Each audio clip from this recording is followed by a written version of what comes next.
আমি উদয়পুর এসে লক্ষ্মী পেশা মাদ্রাসায় পড়াই। তো মাদ্রাসায় এক লোক আইসা এই ছাত্রদেরকে বিরক্ত করে ফেলাছে। এরে একটা জিজ্ঞেস করে, ওরে আর একটা জিজ্ঞেস করে, কেমন ও বহুত বড় পণ্ডিত, পাগল। তা আমার ছাত্র একটা ওরে ধরছে, তুই সবাইরে জিজ্ঞেস করি, আমি তোরে জিজ্ঞেস করবো, যাই কদি অজুর ফরজ কয়টি? ও কয় অজুর ফরজ 7টি। তো কয় এক ধরছে কতি কতি কুলিয়ারা নাই পানি দিয়ে সব রে অজুর ফরজের মধ্যে কইতে কইতে 12-13টা কয়ে ফেলাইছে। তুই কলি যে অজুর ফরজ 7টা দি 13টা হলো, কয় আরও পারিও, তো তোমাকে বইতে করছি না। অজুর ফরজ আরও ভারে, আমাকে বইতে কয় না। অজুর ফরজ কয়টি? 4টি। এই 4টে যে অজুর ফরজ, একদল আছে যে কোরআন শরীফ দেখে না তর্জমা না বুঝে পড়লে তাতে নেকি হবে না, এই বলনে হলে একদল লোক আছে। অথচ সব মানুষ অজুর ফরজ 4টে কোরআন শরীফের ভিতরে আসছে। কয়জন মানুষ জানেন কোরআন শরীফের কোন আয়াতে অজুর 4টে ফরজের আলোচনা আসছে? কয়জন বলতে পারবো? পারবো না। আমাদের এই দায়িত্ব না। হাল্লাস্তাবিল্লাযীনা ইয়ালামুনা ওয়াল্লাযীনা লা ইয়ালামুন। শিক্ষিত মানুষ আর অশিক্ষিত মানুষ, জাননেওয়ালা মানুষ না জাননেওয়ালা মানুষ কোনোদিনও সমান হতে পারে? আপনাদের কি মত? দাম কার বেশি, শিক্ষিত না অশিক্ষিত? শিক্ষিত লোকের দাম বেশি, ঠিক না? আল্লাহু আকবার। কুল হাল ইয়াস্তাবিল আমা ওয়াল বাসির। চক্ষু বিশিষ্ট লোক আর অন্ধ লোক, অন্ধ লোক আর চক্ষুওয়ালা লোক কোনোদিনও সমান হতে পারে? একটা অন্ধ লোক 6 ফুট লম্বা, এই হাট্টা কাট্টা মোটা, তার সামনে কিছু আসলে বেড়া হাতে পালি বেড়া তারা ছিঁড়ে ফেলায় দেয়। লোকটা অন্ধ, কিচ্ছু দেখে না। আর একটা লোক একেবারে আমার চাইতে হ্যাংলা পাতলা শূন্য, এই দুইজনে মারামারি লাগছে। তো এই শুকনো লোকটার চোখ আছে, তার হাতে একখান লাঠি, অন্ধ লোকটার চোখ নাই, তার হাতে একখান লাঠি। এই দুইজনে বাড়ি বাড়ি মায়ের কিডা খাবে? অন্ধ খাবে না। অথচ অন্ধর গায়ে হন্দরিয়ে শক্তি, মোহাম্মদ আলী কেলে আতে বালি বাড়া শূন্যটার এটা ছিঁড়ে বেলায় দেবে, কিন্তু চোখ নাই। বাড়ি দেয় যে জায়গা মনে হারিয়ে সে জায়গাতে মাটি ফাঁকা জায়গায় বাড়ি খায়। আর ওই পাতলাটা ঘুরিয়ে ঘুরিয়ে পিঠ ছুলিয়ে ফেলে দিচ্ছে পিছন দিয়ে যায়, ঠিক কিনা? অন্ধ মানুষ আর চক্ষুওয়ালা মানুষ যেমন সমান না, মরা মানুষ আর তাজা মানুষ যেমন সমান না, ভালো করে মনে রাখবেন। ওই রকম মূর্খ আর অশিক্ষিত কোনোদিন সমান হইতে পারে? আল্লাহ পাক নিজেই বলেন, ইরফাইল্লাহুল্লাযীনা আমানু মিনকুম ওয়াল্লাযীনা উতুল ইলমা দারাজাত। তোমরা সমাজে তোমাদের স্বভাব ভালো না, শিক্ষিত মানুষের মর্যাদা নাই, শিক্ষিত মানুষের সম্মান নাই। আদমিয়া গমসুদান দে মুলক খুদা কর গেরেত সদরে নাশিন সচ্ছে গালো জাগ জাগান পুরকাশিদ ইজ্জতে দানা গুজশত নওবতে না দারসিদ কব কহো মাদার গুজশত জাগ জাগান পুরকাশিদ জাগা হা জাগা গিরফত বুলবুলা হায়রা পরিদ সোহবতে আদিল গুজশত দৌরে বে আদিল রসিদ। পয়সা যার আছে, লেখাপড়ার দরকার নাই, শিক্ষা দীক্ষার দরকার নাই। আমাদের সমাজে সম্মান হয়েছে পয়সাওয়ালা। কতক্ষণ? বহুত বড় পণ্ডিত, কলেজের প্রফেসর, তারে চেয়ার দেয় না। মূর্খ অশিক্ষিত শিল্পপতি কোটিপতি, তার জন্য বড় চেয়ার। সমাজে এই বৈষম্য চলছে কি চলছে না? আল্লাহ পাক বলেন, তোমরা যা করো না করো আমার কাছে মর্যাদা কার শুনে নাও। ইরফাইল্লাহুল্লাযীনা আমানু মিনকুম ওয়াল্লাযীনা উতুল ইলমা দারাজাত। দুনিয়ায় যত বড় যত ধনী আর গণী হোক না কেন, যত বড় রাজা বাদশা হোক না কেন, আমার কাছে দামি। ইরফাইল্লাহুল্লাযীনা আমানু মিনকুম, তোমাদের মধ্যে যারা ঈমানদার, তোমাদের মধ্যে যারা ঈমানদার, সারা পৃথিবীর বেঈমান প্রেসিডেন্টদেরকে এক পাল্লায় রাখবেন, সমস্ত প্রধানমন্ত্রীকে এক পাল্লায় রাখবেন, সমস্ত মন্ত্রীদেরকে এক পাল্লায় রাখবেন, এরা সবাই বেঈমান। সমস্ত শিল্পপতি কোটিপতিদেরকে এক পাল্লায় রাখবেন, জেনারেল উচ্চ শিক্ষিত সব বেঈমানদেরকে এক পাল্লায় রাখবেন। আর এই উদয়পুর মোল্লার হাটের একটা ফকির ভিক্ষা করে ঠ্যাং এক কান খোলা, একটা অন্ধ ফকির, তার ভিতরে ঈমান আছে, সে পড়েছে লা ইলাহা ইল্লাল্লাহ মুহাম্মাদুর রাসূলুল্লাহ, আল্লাহ ছাড়া মাবুদ নাই, মুহাম্মাদুর রাসূলুল্লাহ আল্লাহর রাসূল।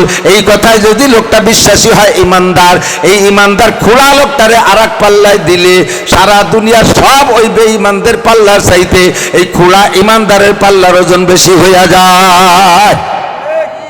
আর কেডা? এবার ঈমানের সাথে ওয়াল্লাযীনা উতুল ইলমা দারাজাত, যাদেরকে আল্লাহ পাক ইলম দান করেছেন, যাদেরকে ইলম দান করেছেন তাদের মর্যাদা সবচাইতে বেশি। এবার কোন ইলম আলার দান আমার দিক লক্ষ্য করেন। তৎকালীন বিশ্বের সৌদি আরব বর্তমানে যতটুক এরিয়া, এইটা ছিল সেই রাষ্ট্রের একটা প্রদেশ। রাষ্ট্রের রাজধানী ছিল রাশিয়ার খোরাসান, বিশাল আয়তন ছিল রাষ্ট্রের। এই ইরাক, ইরান, সৌদি এগুলো ছিল একটা প্রদেশ। সৌদি আরব যে প্রদেশ, ওই প্রদেশের প্রাদেশিক গভর্নরের নাম ছিল আমর ইবনে হিশাম। আমর ইবনে, নিজের নাম আমর, বাপের নাম হিশাম। সারা পৃথিবীর এই এত বড় বড় দেশ আর এই সমস্ত প্রদেশ আর দেশের রাজা বাদশাহ, সারা বিশ্ব সেরা পণ্ডিত যদি বাছাই করে দুইজন বের করা হতো যে এই দুইজন সবচাইতে শিক্ষিত, তার ভিতরে একজন আমর ইবনে হিশাম। এই আমর ইবনে হিশামের জাগতিক সার্টিফিকেট সব ছিল, যার কারণে তাকে তৎকালীন মানুষে বলতো আবুল হেকাম। আবুল হেকাম মানে জ্ঞানীদের পিতা, বিদ্যাসাগর, বুদ্ধিমানদের বাপ, বিজ্ঞানীদের বাপ, ইঞ্জিনিয়ারদের বাপ, লয়ারদের বাপ, রাজনীতি পলিটিশিয়ানদের বাপ, সর্বদিক দিয়ে সর্বশিক্ষায় শিক্ষিত ছিল মিস্টার আমর ইবনে হিশাম। তাই তার উপাধি ছিল আবুল হেকাম। জেনারেল সার্টিফিকেট সব আছে, একটাও কেউ কেড়ে নিয়ে যায় নাই, বন্যায় ভাষায় নিয়ে যায় নাই, ঘর বাড়ি পুড়ে আগুনেও পোড়ায় ফেলে নাই, সব সার্টিফিকেট তার ঘর ভরা। একটা সার্টিফিকেট ছিল না, মাত্র একটা সার্টিফিকেট ছিল না। মুহাম্মদুর রাসূলুল্লাহ নবী হয়ে আসার পরে তার কাছে কলেমার প্রস্তাব দিয়েছে, সেটা সে খায় নাই। আর কোরআনের সার্টিফিকেট অর্জন করে নাই, ইসলামী ইলমের সার্টিফিকেটটা অর্জন করে নাই। আল্লাহ নবীর জবান থেকে বের হয়ে আসলো, তুমি আবুল হেকাম না, তুমি আবু জাহেল, তুমি আবু জাহেল, তুমি মূর্খদের গডফাদার। তোর মতো দামলা সারা পৃথিবীতে আর নাই। কতক্ষণ সারা পৃথিবীর একজনের সার্টিফিকেট দেয় বড় পণ্ডিত। আল্লাহ রসুল যদি তারে মূর্খ কয়, তাহলে ওই লোকটা শিক্ষিত না মূর্খ? আমরা সবাই বলি শিক্ষিত না মূর্খ? ভয় নাই। আমার এখানে সামনে যারা বসা আছেন আপনারা সকলেই শিক্ষিত। আলহামদুলিল্লাহ জানেন না? কলেমা পড়ছেন না? আলহামদুলিল্লাহ জানেন। আপনাদের এলাকায় কথা বলতে ভয় লাগে। আমি ওই 1994 সালে উদয়পুর মাদ্রাসায় যখন পড়াইছি, ওই সময় জানতাম যে এলাকার দোকানদার যদি 5 জন হয় তার ভিতরে 3 জন হাফেজ, বাসের স্টাফ যদি 5 জন হয় তার মধ্যে 3 জন হাফেজ, মাঠের কৃষক যদি 5 জন এক জায়গায় কাজ করে তার ভিতরে 3 জন হাফেজ, স্কুলের মাস্টার 5 জন হলে তার ভিতরে 3 জন হাফেজ। এই আপনাদের এলাকায় প্রচুর হাফেজ অনেক আগের থেকে, আলহামদুলিল্লাহ। কাজেই আপনারা কোরআন জানেন না, আমার এই মনে হয় না যে সকলেই কমবা জানেন। কাজে আপনারা সবাই আল্লাহ রসুলের দেওয়া সার্টিফিকেট অনুযায়ী আপনারা শিক্ষিত, বলেন আলহামদুলিল্লাহ। কিন্তু কোরআন হাদিসের শিক্ষা বাদ দিয়ে যাকে আপনারা শিক্ষিত মনে করেন তাকে আল্লাহ রসুল শিক্ষিত বলে না। এবার কোরআন হাদিসের শিক্ষায় শিক্ষিত হওয়া দরকার কেন? নবী পাক বলেন তলাবুল ইলমে ফারিদ। এদিকে আসেন, খুব ছোট করে সংক্ষেপে বলে দেব। তলাবুল ইলমে ফারিদাতুন আলা কুল্লি মুসলিমিন ওয়া মুসলিমাত। ভালো করে মনে রাখেন, নামাজ পড়া ফরজ না নফল? 5 ওয়াক্ত নামাজ, 5 ওয়াক্ত নামাজ ফরজ। রমজানের রোজা, হজ, যাকাত, পর্দা ফরজ না? এই ফরজের মতো আর একটা ফরজ হুজুর বলে তলাবুল ইলমে ফারিদাতুন, দ্বীনি ইলম অর্জন করা, তলব করা, শিক্ষা করা ফরজ। আলা কুল্লি মুসলিম ওয়া মুসলিমাত, প্রত্যেকটা নারী, নর নারীর উপরে। একটু বিরক্ত না হইয়া মূলে যাওয়ার আগে কিছু কাটা কথা একটু লক্ষ্য করে শুনতে হবে। কষ্ট হচ্ছে আপনাদের? একটু লক্ষ্য করার জন্য কথাগুলো সব জায়গায় বলতে সুযোগ পাই না, কারণ বিভিন্ন মাহফিলে শ্রোতায় চাইল দিয়ে খুদ্দে মিশনু থাকে, কুচো কাঁচা ফাঁকে ফাঁকে তাদের কথা কেউ জুত পাই না। আজকে শ্রোতার কোয়ালিটি এক সাইজ, শিক্ষিত বলে মনে হচ্ছে, এই জন্য এই সংক্রান্ত কথাটা নিয়ে এসেছি। বলবো দ্বীনি ইলম শিক্ষা করা ফরজ, ফরজ। এই ফরজ, দ্বীনি ইলম শিক্ষা করা ফরজ। এই ফরজটা প্রথম 2 ভাগে ভাগ। একটা হলো ফরজে আইন আর ফরজে, আর একটা হলো ফরজে কিফায়া। আমাদের ইবাদতের মধ্যে ফরজে আইন আর ফরজে কিফায়া আছে না? 5 ওয়াক্ত নামাজ ফরজে আইন, রমজানের রোজা ফরজে আইন, জানাজা নামাজ ফরজে কিফায়া, ঠিক না? ফরজে কিফায়া। এইরকম ফরজে কিফায়া ইলম শিক্ষা করা ফরজ। এই ইলম 2 ভাগে ভাগ। অর্ধেক কে বলা হয়? একটা হলো ফরজে আইন আর একটা হলো ফরজে কিফায়া। ফরজে কিফায়া কাকে বলে? যা কেউ পালন করলে বাকিরা গুনাহ থেকে বেঁচে যায়, তাই তো?